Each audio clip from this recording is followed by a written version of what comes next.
You're watching the future being put to the test.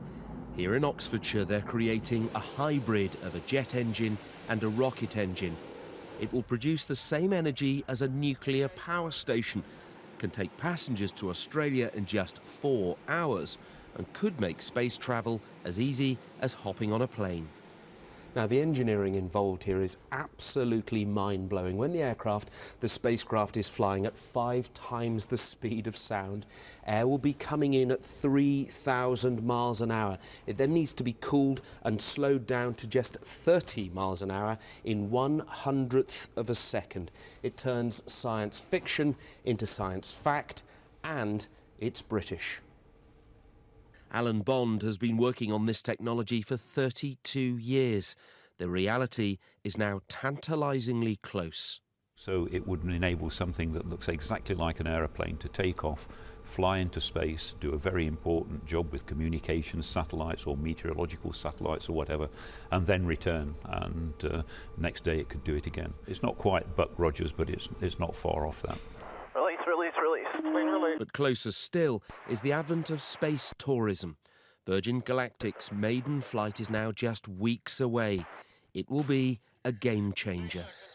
I don't think anybody 100 years ago would ever have guessed that just about anybody could fly transatlantic, in 100 years' time. So it's difficult to say exactly where space will get to, but I do think it will become perhaps within most people's reach as a trip of a lifetime within the next couple of decades or so.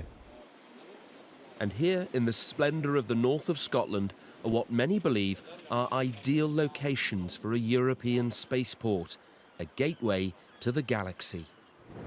Tourism will cause a fundamental shift in the way we think about our access to space. So therefore, in the not too distant future, when we mention places like Cape Canaveral and Houston as being synonymous with space travel, we may also talk about the north of Scotland and the Moray Firth. Not only is there the potential in space tourism, but the concept is, with the new generation of rocket planes, that they can take satellites into orbit. That in turn could attract companies to locate in the area. This company's building mini satellites in Glasgow. A spaceport, in relative terms just up the road, would see their business, well, rocket. And how much easier would it be as we launch more and more satellites to jump in the car or on a train, take yourself to Lossiemouth or somewhere else in the UK and launch a satellite? It would just make the whole process much cheaper. It would make it much easier, and I think we would attract a lot of business to the UK.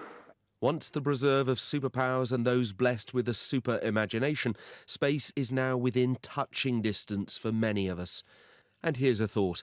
The man behind these incredible engines says his ambition is to make space travel boring.